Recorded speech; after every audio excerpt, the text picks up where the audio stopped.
Atenção! Bolsonaro vai ficar mais perigoso.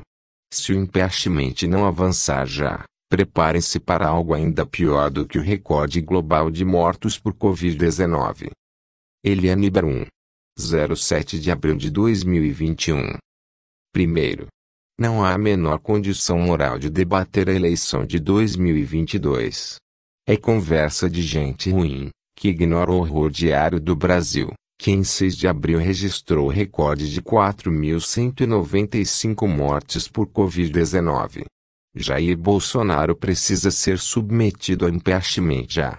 Cada dia mais com Bolsonaro no poder é um dia com menos brasileiros vivos. Mortos não por fatalidade, porque o mundo vive uma pandemia, mas porque Bolsonaro e seu governo disseminaram o vírus e converteram o Brasil no contra-exemplo global. Estamos no caminho dos 400 mil mortos. Se o Brasil continuar nesse rumo, como vários epidemiologistas alertam, superaremos o 500.000. E ainda assim as mortes vão seguir. Se esse extermínio não for suficiente para mover aqueles que têm a obrigação constitucional de promover ou apoiar o impeachment, é importante acordar para uma grande probabilidade. Bolsonaro é uma besta. Acuado e isolado, quase certamente ficará mais perigoso. É urgente impedi-lo antes que um horror ainda maior do que centenas de milhares de mortes aconteça.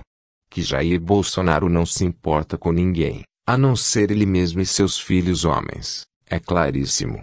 Desde sempre, ele frita aqueles que o ajudaram a se eleger, o advogado Gustavo Bebiano poderia dizer se estivesse vivo.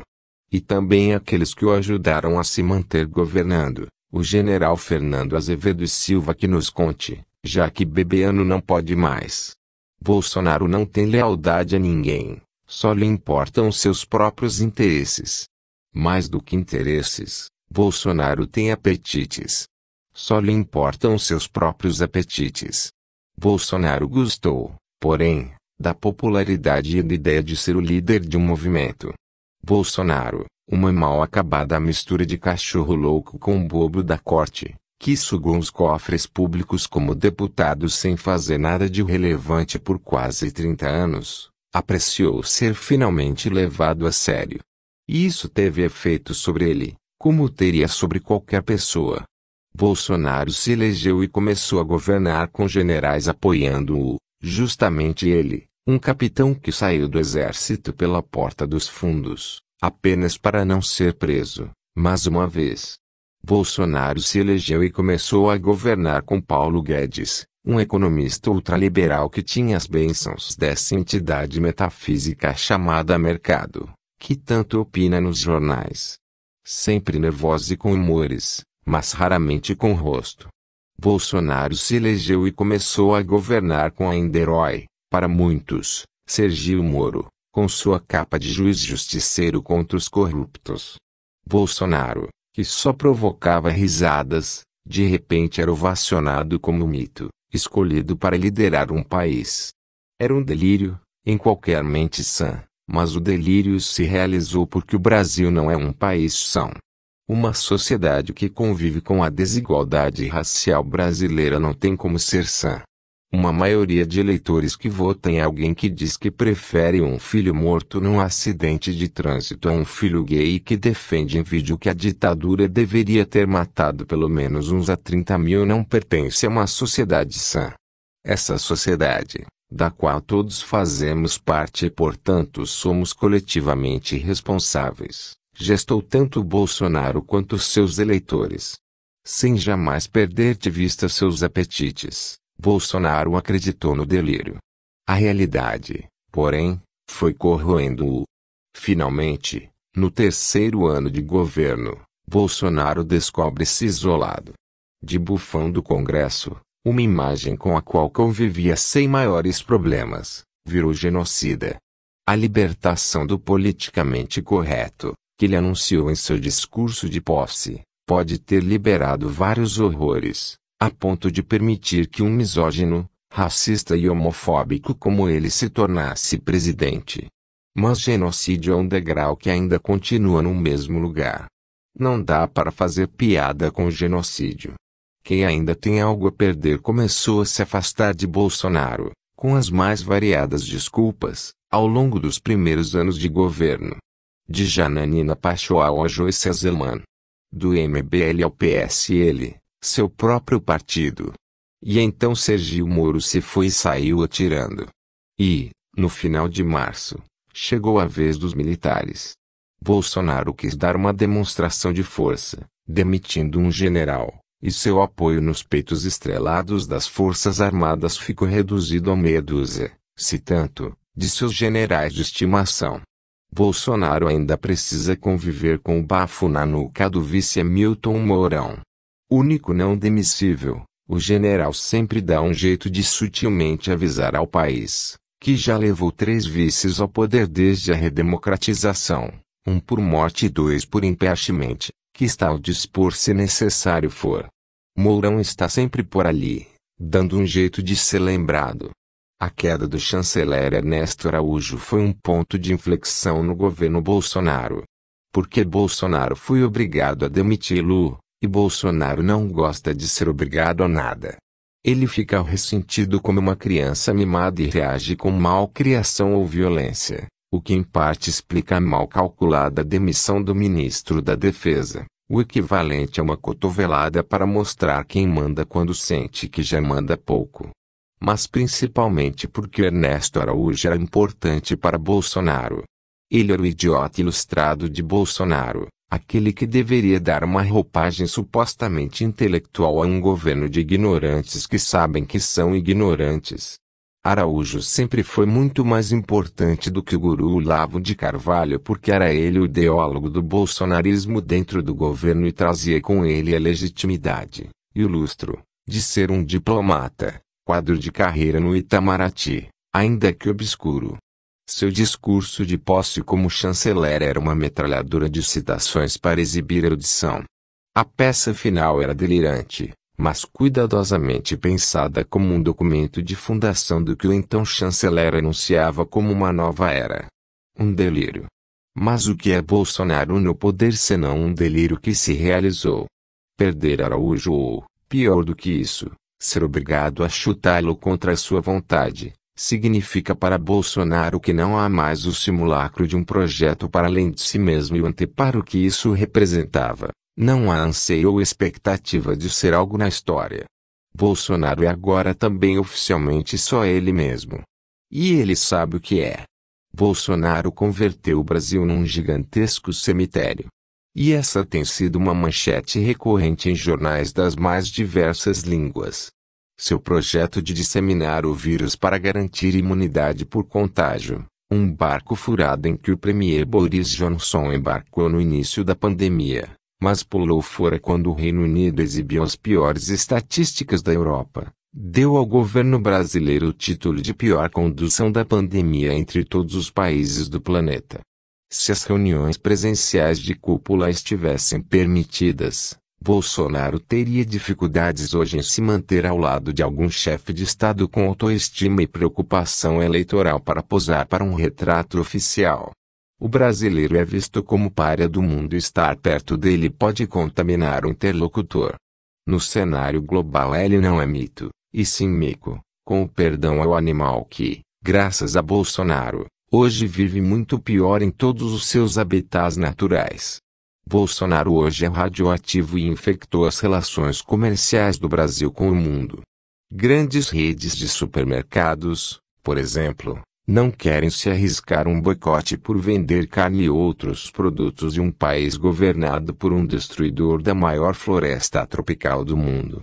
Ninguém que tenha preço pela imagem de democrata quer negociar com alguém cada vez mais colado ao rótulo de genocida, especialmente na Europa pressionada por ativistas climáticos como Greta Thunberg e com os verdes aumentando sua influência em vários parlamentos. Na terça-feira, 199 organizações ambientais brasileiras fizeram uma carta pública a Joe Biden alertando sobre o risco que um acordo de cooperação iminente entre os Estados Unidos e o governo Bolsonaro traria para a emergência climática, os direitos humanos e a democracia.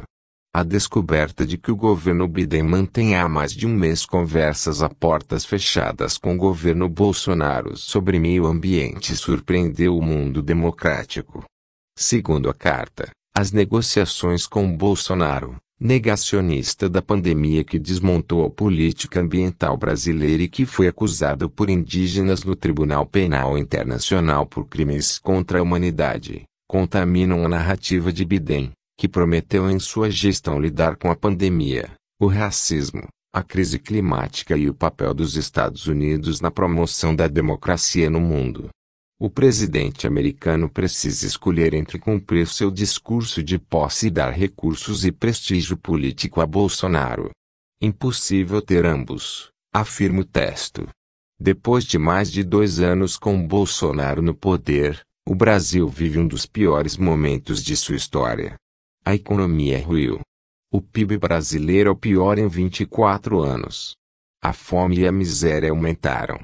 A Amazônia está cada vez mais perto do ponto de não retorno. Os 4 filhos homens de Bolsonaro, a filha mulher, lembram, é só o resultado de uma fraquejada. São investigados por corrupção e outros crimes. Sua ligação com as milícias do Rio de Janeiro e o cruzamento com a execução de Marielle Franco, ela sim um ícone, se tornam cada vez mais evidentes. Um após outro grande jornal do mundo estampa Bolsonaro como uma ameaça global em seus editoriais e reportagens. Quem ainda permanece ao lado de Bolsonaro hoje? Paulo Guedes, anunciado como superministro para aplacar os tais humores do tal mercado. Desde o início do governo foi apenas um mini-ministro. O fato de ainda permanecer como titular da economia de um governo com o desempenho do atual diz muito mais sobre Guedes do que sobre Bolsonaro. Se fosse uma empresa privada, essas que ele tanto defende, estaria demitido há muitos meses. E não adianta culpar a pandemia, porque vários governos do mundo, inclusive na América Latina, exibiram desempenhos econômicos muito melhores, inclusive porque fizeram lockdown. Permanecem também os líderes do evangelismo de mercado. É importante diferenciar os evangélicos para não cometer injustiças. Quem apoiou e apoia Bolsonaro e suas políticas de morte são os grandes pastores ligados ao neopentecostalismo e ao pentecostalismo que converteram a religião num dos negócios mais lucrativos dessa época. E também algumas figuras católicas, beneficiadas com um perdão de débitos concedidos sob a bênção de Bolsonaro. As igrejas acumulam 1,9 bilhão de reais na dívida ativa da União, dinheiro este, é importante assinalar, que pertence à população e dela está sendo tirado. Sem compromisso com a vida dos fiéis, esses mesmos pastores e padres abriram os templos na Páscoa, autorizados por Nunes Marques, ministro de estimação de Bolsonaro no Supremo Tribunal Federal, produzindo aglomerações no momento em que o Brasil a cada dia superava o anterior no recorde de mortes por Covid-19. E permanecem também uma meia dúzia de generais de pijama, dos quais os generais da ativa tentam desesperadamente se distanciar para não corromper ainda mais a imagem das Forças Armadas. Há ainda o Centrão, o numeroso grupo de deputados de aluguel que hoje comanda o Congresso, mas que já mostraram que podem mudar de lado, se mais lucrativo for, da noite para o dia, como fizeram com o Dilma Rousseff, PT, no passado recentíssimo. É esse rebotalho que resta hoje a Bolsonaro, que já não encontra quadros minimamente convincentes nem para recompor seu próprio governo. Bolsonaro, que gostou de ser popular, vê hoje baixas na sua base de apoio, assombrosamente fiel apesar dos horrores do seu governo. Ou por causa dele. Sua popularidade está em queda. É certo que sempre haverá de restar aquele grupo totalmente identificado com Bolsonaro, para o qual negar Bolsonaro é negar a si mesmo. Esse grupo, ainda que minoritário, é lamentavelmente significativo. Lamentavelmente porque mostra que há uma parcela de brasileiros capazes de ignorar as centenas de milhares de mortes ao seu redor, mesmo quando há perdas dentro de sua casa. Esse é um traço de distorção mental complicado de lidar numa sociedade, Mas não é novo, na medida em que a sociedade brasileira sempre conviveu com a morte sistemática dos mais frágeis, seja por fome, por doença não tratada ou por bala perdida da polícia. Porém, todos aqueles que encontrarem alguma brecha para se desidentificar de Bolsonaro ou para dizer que foram enganados por ele na eleição estão se afastando horrorizados. Como sociedade, precisamos parar de renegar os eleitores arrependidos de Bolsonaro, porque é necessário dar saída às pessoas ou elas serão obrigadas a permanecer no mesmo lugar. Todos têm o direito de mudar de ideia, o que não os exime da responsabilidade pelos atos aos quais suas ideias os levaram no passado. Bolsonaro se descobre isolado. E se descobre feio, pária do mundo. Nem mesmo líderes de direita de outros países querem vê-lo por perto. Antigos apoiadores, que lucraram muito com ele, vão vazando pela primeira brecha que encontram. Bolsonaro está acuado, como mostrou ao demitir o ministro da Defesa, General Fernando Azevedo e Silva. E Bolsonaro acuado é ainda mais perigoso, porque ele não gosta de perder e tem cada vez menos a perder. Este é um homem, ninguém tem o direito de esquecer, que planejou explodir bombas em quartéis para pressionar por melhores salários. Explodir bombas diz muito sobre alguém. Mas é preciso também prestar atenção no porquê. Para melhorar seu próprio soldo. Bolsonaro só age fundamentalmente por si mesmo. Sua vida é a única que importa, como está mais do que provado. A ideia ridícula de que ele é controlável é isso mesmo. Ridícula. E, em vários momentos, também oportunista, para alguns justificarem o injustificável, que é seguir compondo com Bolsonaro. O homem que governa o Brasil é bestial. Se move por apetites, por explosões, por delírios. Mas não é burro. Aliado às forças mais predatórias do Brasil, ele destruiu grande parte do arcabouço de direitos duramente conquistados, um trabalho iniciado por Michel Temer, MDB, antes dele. Também desmontou a legislação ambiental e enfraqueceu os órgãos de proteção, abrindo a Amazônia para exploração em níveis só superados pela ditadura civil-militar, 1964 a 1985. Bolsonaro governa. E, não tenham dúvidas, seguirá governando enquanto não for impedido. É necessário compreender que Bolsonaro é uma besta, sim, no sentido de sua bestialidade. Mas é uma besta inteligente e com projeto. Poucos governantes executaram com tanta rapidez seu projeto ao assumir o poder. Com exceção do discurso vazio da anticorrupção, Bolsonaro fez e faz exatamente o que anunciou na campanha eleitoral que faria. É por essa razão que isso que chamam mercado está sempre prestes a perder a paciência com ele, mas como demora. Demora porque sempre pode ganhar um pouco mais com Bolsonaro. Isso que chamam mercado inventou as regras que movem o centrão. O que vale são os fins e os fins são os lucros privados, o povo que se exploda. Ou que morra na fila do hospital, como agora. O mercado é o centrão com pedigree. Muito mais antigo e experiente que seu arremedo no Congresso. Bolsonaro precisa ser impedido já, porque o que fará a seguir poderá ser muito pior e mais mortífero do que o que fez até agora. E precisa ser impedido também pelo óbvio. Porque constitucionalmente alguém que cometeu os crimes de responsabilidade que ele cometeu não tem o direito legal e ético de permanecer na presidência. Ter impedido Dilma Rousseff por pedaladas fiscais e não fazer o impeachment de Bolsonaro por falta de condições de fazer um impeachment agora ou porque o impeachment é um remédio muito amargo é incompatível com qualquer projeto de democracia. É incompatível mesmo com uma democracia esfarrapada como a brasileira. E haverá consequências. O que resta agora a Bolsonaro, cada vez mais isolado e acuado, é olhar para Donald Trump e aprender com os erros e acertos de seu ídolo. Ele seguirá tentando autogolpe, mesmo com as Forças Armadas afirmando seu papel constitucional. Ele seguirá apostando naqueles que o mantiveram por quase 30 anos como deputado, sua base desde os tempos em que queria explodir os quartéis. As baixas patentes das Forças Armadas e, principalmente, as PMs dos estados. Bolsonaro se prepara muito antes de Trump. Se conseguirá ou não, é uma incógnita. Mas aqueles sentados sobre mais de 70 pedidos de impeachment, aqueles que ainda sustentam o governo, vão mesmo pagar para ver. É sério que vão seguir discutindo uma solução de centro para a eleição de 2022 de ignorar todos os crimes de responsabilidade cometidos por Bolsonaro? É sério que ainda não entenderam que ele sempre esteve fora de controle porque as instituições que deveria controlá-lo pelo respeito à Constituição abriram mão de fazê-lo?